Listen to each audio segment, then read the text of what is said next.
Saya buka masker bisa? Terima kasih, suatu kehormatan bagi kami bertiga bisa berada di tengah-tengah Bapak Ibu Saudara yang luar biasa. Ya, kami pelayanan sama-sama. Ya, saya sama Pak Jem satu gereja, Pak Denny, ya sama-sama lah kami lah. Ya, saya ingat dulu waktu saya urus SIM, yang paling saya kenal itu Ibu Tres. Ya, baik. Waktu itu saya lagi antri, saya ingat Bu Tres panggil saya, sini. Nah, mana KTP-mu apa? Langsung foto. Wah, puji Tuhan. Dulu Bu, ya. Tahun berapa saya lupa, ya. Tapi beberapa kali saya ketemu Ibu Tres, mungkin Ibu Tres sudah lupa saya. Ya. Oke, hari ini saya akan menyampaikan tema kebenaran firman Tuhan. Kendalikan pikiranmu, maka hidupmu akan bahagia. Ya, kendalikan pikiranmu, maka hidupmu akan bahagia. Nah, seringkali masalah dalam kehidupan kita timbul karena pikiran kita. Betul kan? Tadi saya baca di Instagram fakta Google waktu sebelum kita ibadah. Ada seorang bapak yang karena sering melihat pornografi, mengisi pikirannya dengan pornografi, maka dia bertindak mencabuli anaknya. Ya, apa yang kita pikirkan, maka tubuh kita akan berespon dan melakukannya. Kita sukacita, kebahagiaan, duka cita, kebencian, semuanya itu dari pikiran kita. Damai sejahtera dari pikiran kita. Kita bisa menikmati kehidupan ini atau tidak menikmati kehidupan ini tergantung pikiran kita. Jadi kehidupan ini sebenarnya dikendalikan oleh pikiran kita. Makanya tema firman Tuhan, kendalikan pikiran kita, maka hidup kita akan berbahagia. Matius 9 ayat 4 berkata begini, mari kita baca bersama-sama. Matius pasal yang ke-9 ayat yang ke-4.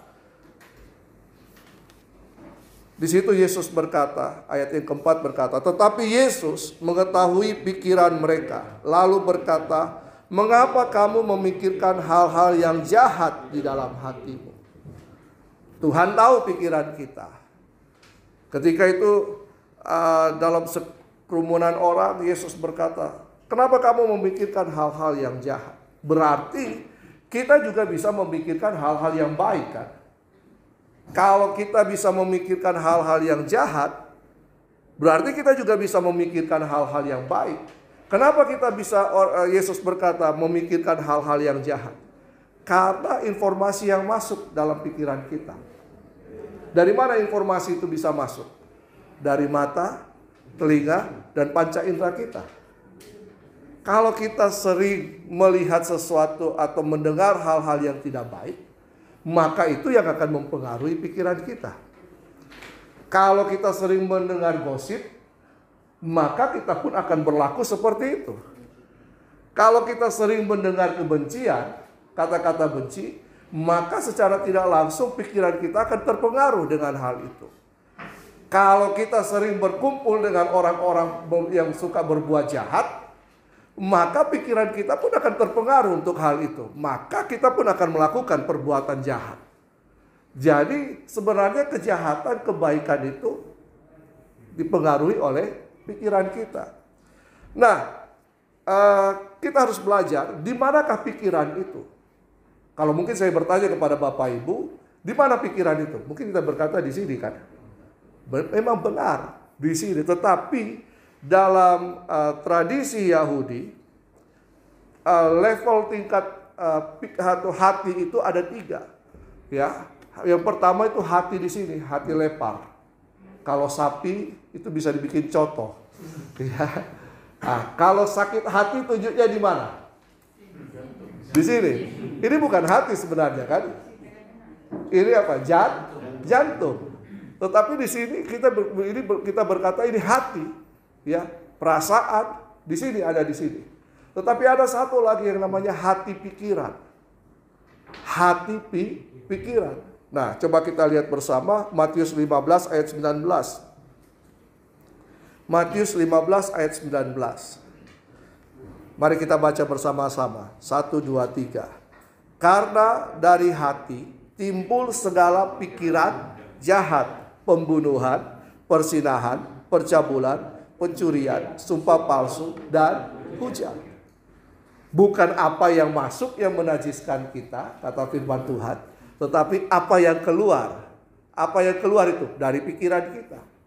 Di mana? Dari hati pikiran kita. Nah, dari sini keluar yang bisa menajiskan, yang bisa membuat kita berdosa. Ya, dari hati keluar pikiran. Ya, pikiran-pikiran yang apa? Yang jahat.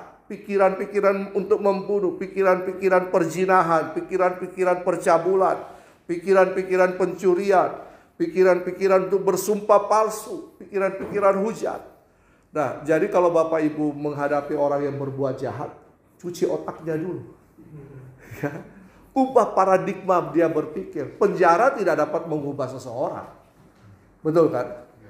Penjara hanya akan mengekang mereka, dan kemudian ketika mereka tidak diberlakukan apa-apa di dalam penjara, mereka keluar akan berbuat hal yang lebih jahat lagi. Nah, saya menghadapi terorisme kan seperti itu, dicuci pikirannya dulu kan. Bagaimana mereka bisa melakukan hal-hal seperti itu? Karena doktrinasi. Betul. Didoktrinasi. Nah, di mana yang dipengaruhi? Pikiran. Nah, jadi semuanya bersumber dari pikiran. Nah, hari ini kita belajar bersama-sama. Amsal 4 ayat 23. Di situ seringkali kita, ada satu ustadz yang berkata, jagalah hati, jangan kau nodai. Tapi sumbernya dari Amsal 4 ayat 23. Di situ dikatakan begini, jagalah hatimu dengan segala kewaspadaan, karena dari situlah terpancar kehidupan. Jagalah hatimu dengan segala kewaspadaan. Berarti bukan waspada, kejahatan dapat mengintai di mana-mana. Ya. Tapi kita disuruh untuk menjaga hati kita. Nah, dalam terjemahan versi versi VMD, di situ dikatakan begini. Di atas segala-galanya, hati-hatilah terhadap apa yang kau pikirkan, karena pikiran mengendalikan hidupmu. Terjemahan bahasa Indonesia mengatakan, jagalah hatimu dengan segala kewaspadaan, karena dari situlah terpancar kehidupan. Terjemahan VMD, ya kalau Bapak Ibu ada bahasa itu biasa ada terjemahannya, ada terjemahan VMD. Di situ dikatakan di atas segala-galanya, hati-hatilah terhadap apa yang kau pikirkan. Berarti kita harus berhati-hati dengan pikiran kita, dengan apa yang kita pikirkan. Apa yang kita pikirkan itu akan kita lakukan. Ya, dalam filsafat, ketika aku berpikir, maka aku ada. Iya kan? Ketika aku berpikir, maka aku ada. Firman Tuhan juga katakan demikian. Ketika kita berpikir, maka kita akan melakukan hal apa yang kita pikirkan.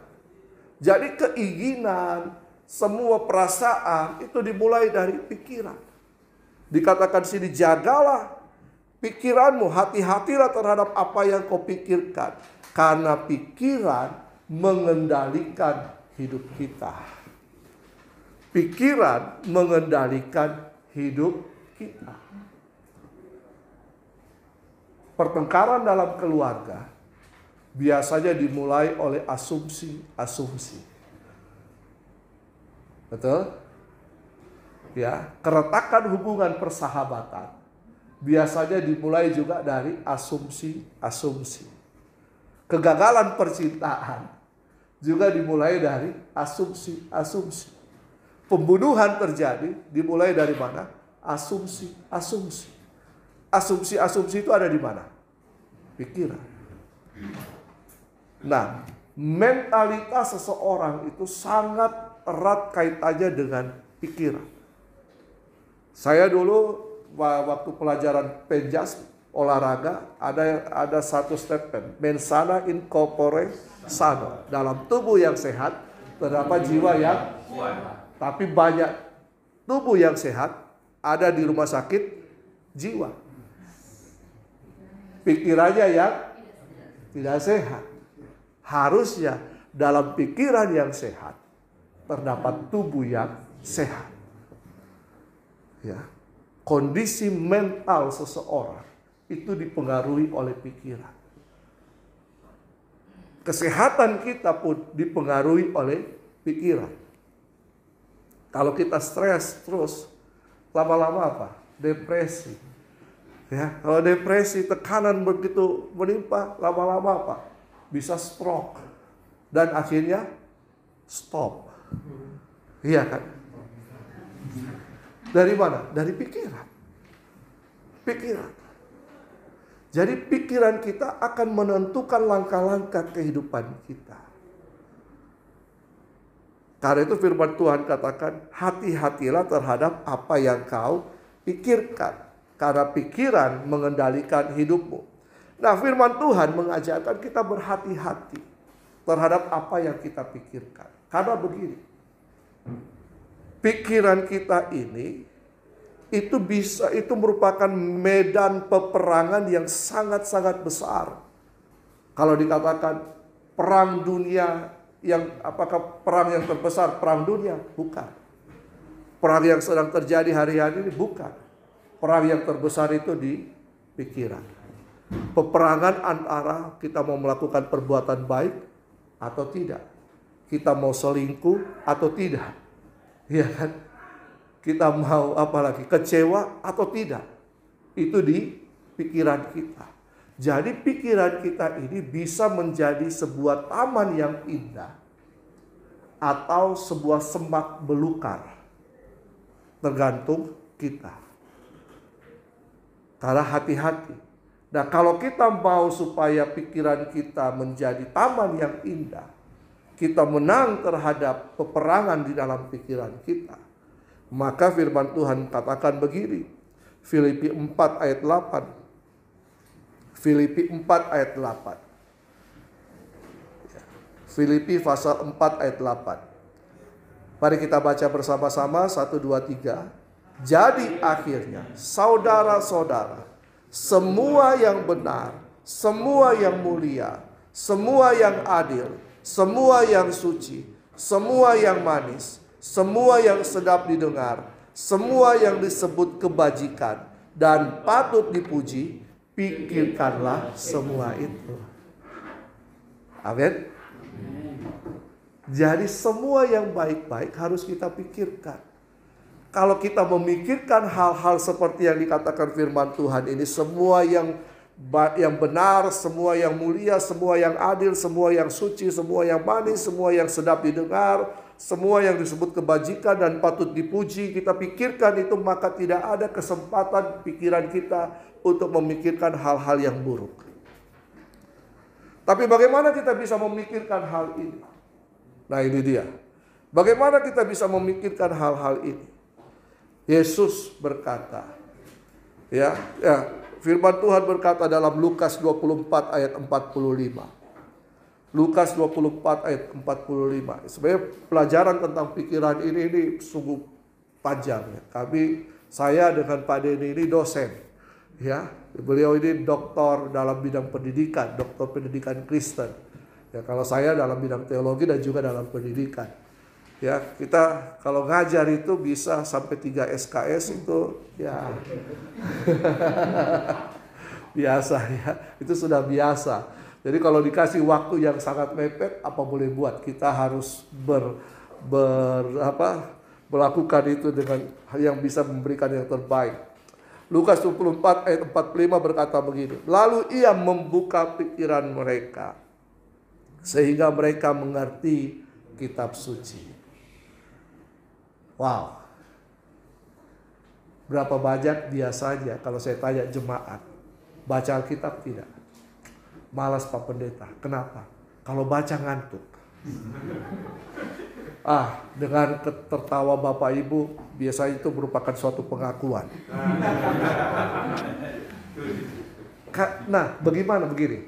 Kalau seumpama air di botol ini air yang kotor, bagaimana kita mengeluarkan air yang kotor dalam botol ini? Dibuang isi lagi. Tidak seperti itu sebenarnya. Kalau dibuang ini berarti kita langsung cuci otak kalau kaitkan dengan pikiran. Tetapi apa? Buka keran air bersih, lalu kemudian dimasukkan. Lama-lama air yang kotor ini akan berganti. Begitu juga dengan konsep pikiran. Ya. Bagaimana supaya pikiran kita baik? Baca firman Tuhan. Dari sepanjang zaman ini yang hanya bisa mengubah kehidupan manusia, firman Tuhan dan kuasa Roh Kudus. Orang yang di penjara, yang di mana, diisolasi dalam kurungan yang sangat itu bisa bertahan hidup di China sana, ya karena kebenaran firman Tuhan, karena Injil. Mereka bisa bertahan itu karena firman Tuhan. Jadi kalau kita mengisi pikiran kita dengan firman Tuhan.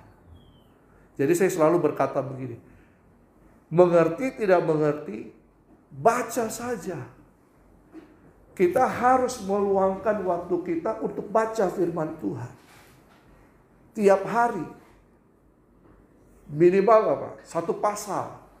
Kalau tidak bisa 1 perikop. Kalau tidak bisa 1 ayat. Kalau tidak bisa 1 ayat, keterlaluan.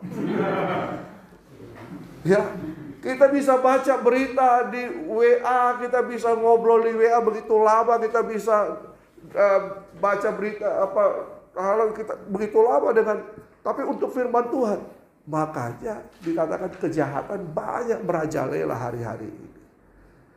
Karena sumber kebenarannya tidak ada pada orang itu. Ingat tadi Amsal 4 ayat 23, jaga hati kita karena dari hati kita terpancar kehidupan. Jaga pikiran kita karena dari pikiran kita ini akan mengalir perbuatan-perbuatan baik ataupun perbuatan-perbuatan jahat. Bagaimana jaga pikiran kita? Tidak ada cara yang lain. Karena sumber informasi itu masuk melalui mata dan telinga kita. Tidak ada cara yang lain, harus baca firman Tuhan, dengarkan firman Tuhan. Karena sekarang ada Alkitab yang bersuara kan? Betul kan? Ada Alkitab yang bersuara. Kalau tidak sempat baca, putar itu Alkitab. Ya, maaf. Kalau saudara-saudara kita bisa pakai azan atau apa di handphone kita, kita juga bisa. Teknologi semakin canggih. Buka YouTube, dengarkan khotbah bahwa Pendeta Heinze Kopstan ada di YouTube. Ya, bahwa Pendeta Denny belum ada. Nah, Bapak Pendeta James ini pencipta lagunya sudah mungkin, tapi baru 1 album lagu rohani dangdut. Ya, semua dari mana? Dari membaca firman Tuhan. Akhirnya keluar mazmur pujian. Nah, kita juga harus mengisi. Percayalah ke firman Tuhan. Kalau kita mengisi pikiran kita dengan firman Tuhan, maka Tuhan akan menjamin kehidupan kita. Firman Tuhan itu akan membuat kita lebih berhikmat dibanding kebanyakan orang. Contoh Daniel, Sadrak, Mesak, dan Abednego di pembuangan, betul kan? Karena mereka setelah dari kecil belajar Taurat. Karena orang Yahudi sejak dari kecil mereka belajar Taurat, makanya mereka menjadi orang yang terpintar, orang terkaya di seluruh dunia. Tidak bisa dipungkiri. Karena hanya firman Tuhan yang bisa membuat kita bijaksana. Hanya firman Tuhan yang bisa membuka pikiran kita sehingga kita bisa kreatif. Hanya firman Tuhan yang membuat Bapak Ibu bisa tetap dalam presisi. Tidak bisa tidak yang lain. Program tidak bisa. Tapi hanya firman Tuhan. Amin. Karena itu mari kita jaga pikiran kita dengan mengisinya dengan kebenaran firman Tuhan. Sekiranya biar firman Tuhan ini menjadi pegangan dalam kehidupan kita. Singkat, tapi saya percaya bahwa kita telah menerima sesuatu. Jaga pikiran kita, maka hidup kita akan berbahagia. Tuhan Yesus memberkati. Mari kita berdoa. Terima kasih Tuhan. Kami bersyukur untuk firman-Mu. Tuhan, tolong kami. Celikan mata rohani kami. Bukakan telinga rohani kami. Berikan kami pengertian-pengertian yang lebih lagi akan kebenaran firman-Mu. Berbicaralah kepada kami ketika kami membaca firman-Mu. Karena kami